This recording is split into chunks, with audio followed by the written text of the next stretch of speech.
आप सभी को हमारी तरफ से गुड मॉर्निंग। आज हम पढ़ेंगे 23 फरवरी 2026 की करंट अफेयर्स। क्या पढ़ेंगे?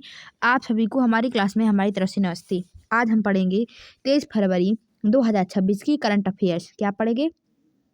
23 फरवरी 2026 की करंट अफेयर। माह है कौन सा है? फाल्गुन मास। क्या है? फाल्गुन मास। तिथि कौन सी है? शुक्ल पक्ष सप्तमी तिथि। क्या है? शुक्ल पक्ष सप्तमी तिथि।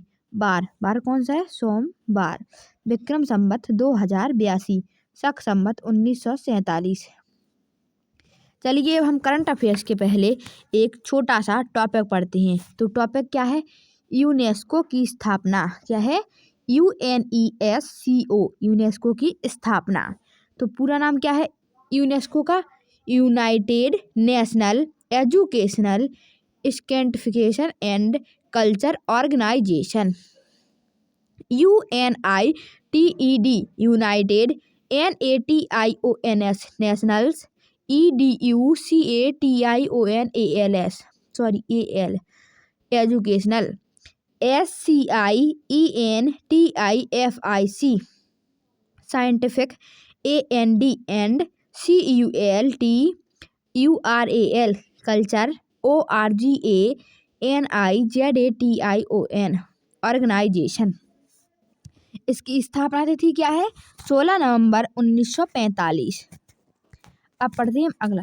तो मुख्यालय कहाँ है यूनेस्को का? मुख्यालय पेरिस, फ्रांस में। कहाँ है? पेरिस, फ्रांस में।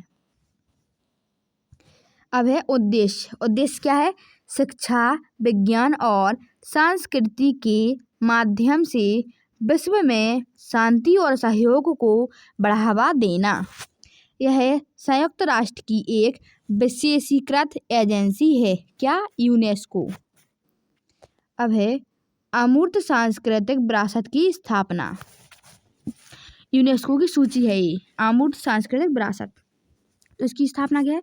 अभी समय अपनाया गया 17 अक्टूबर 2003 में। लागू प्रभावी हुआ 20 अप्रैल 2006 में। इसे आधिकारिक रूप से कहा जाता है। क्या कहा जाता है? Convention for the safeguarding of the intangible culture heritage 2003। UNESCO की अमूर्त सांस्कृतिक विरासत INTANGIBLE intangible CULTURAL culture HERITAGE heritage. संक्षिप्त जानकारी। यूनेस्को द्वारा अमूर्त सांस्कृतिक विरासत में उन परंपराओं, कलाओं, अनुष्ठानों, उत्सवों और पारंपरिक ज्ञान को शामिल किया जाता है जो पीढ़ी दर पीढ़ी हस्तांतरित होते हैं। अब है अमूर्त सांस्कृतिक विरासत क्या है? तो इसमें शामिल होते हैं क्या क्या शामिल होते हैं? तो लोक नृत्य एवं लोक संगीत, पारंपरिक त्योहार और मेले, हस्तशिल्प एवं पारंपरिक कला, धार्मिक अनुष्ठान और मौखिक परंपराएं। अब पढ़ते हैं हम भारत की कुछ प्रमुख अमूर्त सांस्कृतिक विरासत में शामिल सूची। तो पहला है कुंभ मेला। कब हुआ शामिल? 2017 में। कब हुआ? 2017 में। अगला है योग, 2016 में शामिल हुआ। नवरोज 2009 में बहुराष्ट्रीय नामांकन। रामलीला, क्या है? रामलीला कब हुई यूनेस्को में शामिल? तो 2008 में।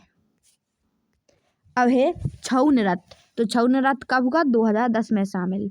अगला है कालबेलिया लोकगीत एवं नृत्य, ये भी 2010 में शामिल होगा। बौद्धिस्ट चैंटिंग ऑफ लद्दाख 2012 में शामिल हुआ। दुर्गा पूजा कोलकाता 2021 में शामिल हुई। गरबा नृत्य 2023 में शामिल हुआ। उद्देश्य क्या है? सांस्कृतिक विविधता को सुरक्षित रखना, पारंपरिक ज्ञान और कला को बढ़ावा देना, नई पीढ़ी तक विरासत पहुंचाना। अब पढ़ रहे हैं हम 23 फरवरी 2026 की करंट अफेयर्स। तो प्रश्न पहला, प्रधानमंत्री राहत योजना के तहत सड़क हादसे में घायल व्यक्तियों को अधिकतम कितनी राशि तक कैशलेस उपचार की सुविधा दी जाएगी? तो प्रधानमंत्री राहत योजना के तहत सड़क हादसे में घायल व्यक्ति को अधिकतम 1,50,000 राशि तक कैशलेस उपचार की सुविधा दी जाएगी। Option C 1,50,000। प्रश्न नंबर 2, केंद्र सरकार ने हाल ही में कितने अतिरिक्त राफेल लड़ाकू विमानों की खरीद के लिए लगभग रुपए 3.25 लाख करोड़ के प्रस्ताव को स्वीकृति दी है? तो केंद्र सरकार ने हाल ही में 114 अतिरिक्त राफेल लड़ाकू विमानों की खरीद के लिए लगभग रुपए 3.25 लाख करोड़ के प्रस्ताव को स्वीकृति दी है।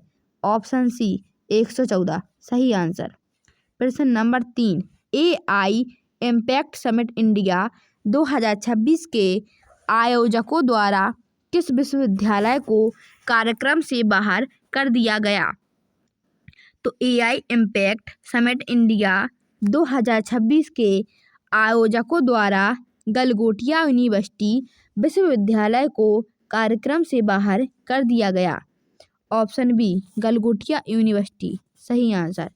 प्रश्न number 4, agriculture and processed food products export development authority APEDA ने तमिलनाडु से GI टैग वाले सलेम साबूदाने की पहली खेप किस देश के लिए रवाना की? तो agriculture and processed food products export development authority APEDA ने तमिलनाडु से GI टैग वाले सलेम साबूदाने की पहली खेप कनाडा देश के लिए रवाना की।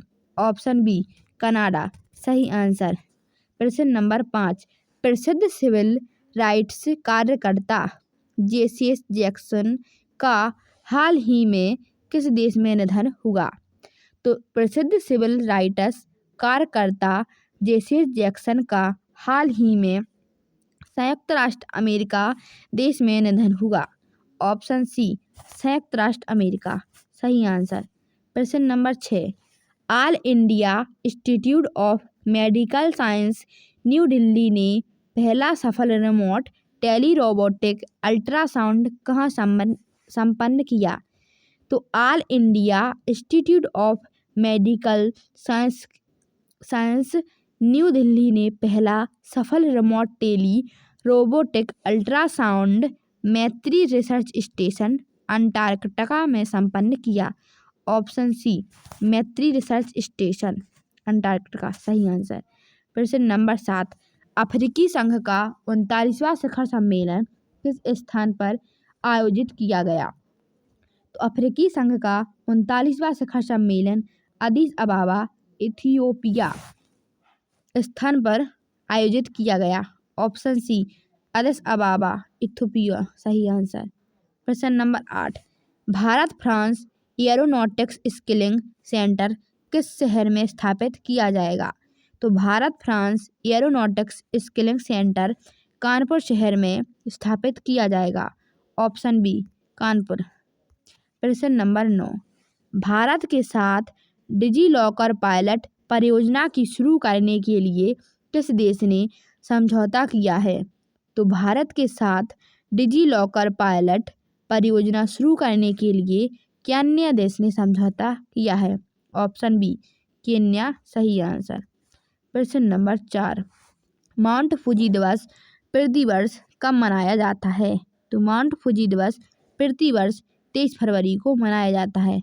ऑप्शन सी 23 फरवरी सही आंसर। चलिए अब हम पढ़ेंगे 22 फरवरी 2026 की करंट अफेयर्स का रिवीजन करते हैं। तो प्रश्न पहला, अंतर्राष्ट्रीय पैरालंपिक समिति IPC ने किन राष्ट्रों पर लगाया गया प्रतिबंध समाप्त किया है जिससे उनके खिलाड़ी अपने राष्ट्रीय ध्वज के साथ भाग ले सकेंगे? ऑप्शन बी रूस और बेलारूस सही आंसर। प्रश्न नंबर दूसरा, चर्चित पुस्तक the sage who reimagined Hinduism the life lessons and legacy of Shri Narayana Guru के लेखक कौन हैं? ऑप्शन ए शशि थरूर, सही आंसर। प्रश्न नंबर 3, 20 फरवरी 2026 को दिवंगत हुए साहित्यकार मणिशंकर मुखोपाध्याय किस भाषा के साहित्य से संबंधित थे? ऑप्शन सी बांग्ला भाषा, सही आंसर। प्रश्न नंबर 4, हाल ही में किस देश के पूर्व राष्ट्रपति यून सुक योल को आजीवन कारावास की सजा सुनाई गई? ऑप्शन बी दक्षिण कोरिया, सही आंसर। प्रश्न नंबर 5, 20 फरवरी 1987 को किन 2 राज्यों को पूर्ण राज्य का दर्जा प्रदान किया गया था? ऑप्शन बी मिजोरम और आंध्र प्रदेश, सही आंसर। प्रश्न नंबर 6, 3 दिवसीय राजकीय ईंट-खोरी महोत्सव का उद्घाटन किस राज्य में किया गया? ऑप्शन सी झारखंड राज्य, सही आंसर। प्रश्न number 7, defence research and development organization DRDO ने गगनयान मिशन के किस उपकरण का सफल क्वालिफिकेशन परीक्षण पूरा किया है? ऑप्शन सी ड्रॉग पैराशूट, सही आंसर। प्रश्न नंबर 8, वर्ष 2026 के CEO ऑफ द ईयर सम्मान से किसे नवाजा गया है? ऑप्शन सी सुबोध गुप्ता, सही आंसर। प्रश्न नंबर 9, हाल ही में लॉन्च किया गया वॉइसेरा क्या है? Option be open source voice AI stack, सही आंसर। प्रश्न नंबर 10, विश्व चिंतन दिवस वर्ल्ड थिंकिंग डे हर वर्ष कब मनाया जाता है? ऑप्शन सी 22 फरवरी, सही आंसर। आप सभी को 22 फरवरी क्लास में इन 3 प्रश्नों के आंसर कमेंट बॉक्स में देने थे। हम इनके आंसर देते हैं। तो प्रश्न पहला, पिछौला झील कहाँ है? तो पिछौला झील उदयपुर राजस्थान में है। प्रश्न दूसरा, विजय स्तंभ कहाँ है? तो विजय स्तंभ चित्तौड़गढ़ राजस्थान में है। प्रश्न तीसरा, कंदरिया महादेव कहाँ है? तो कंदरिया महादेव खजुराहो मध्य प्रदेश में है। क्वेश्चन ऑफ द डे की सीरीज में आप सभी को इन 3 प्रश्नों के आंसर देने हैं। तो प्रश्न पहला, धार का किला किसने बनवाया था? प्रश्न दूसरा, विजय स्तंभ किसने बनवाया था? प्रश्न तीसरा, मेहरगढ़ दुर्ग किसने बनवाया था? ऐसे ही लेटेस्ट वीडियो पाने के लिए चैनल को लाइक, सब्सक्राइब एंड शेयर करें। कमेंट बॉक्स में ज़रूर बताएं कैसी लगी आप सभी को हमारी वीडियो। जय हिंद, जय भारत।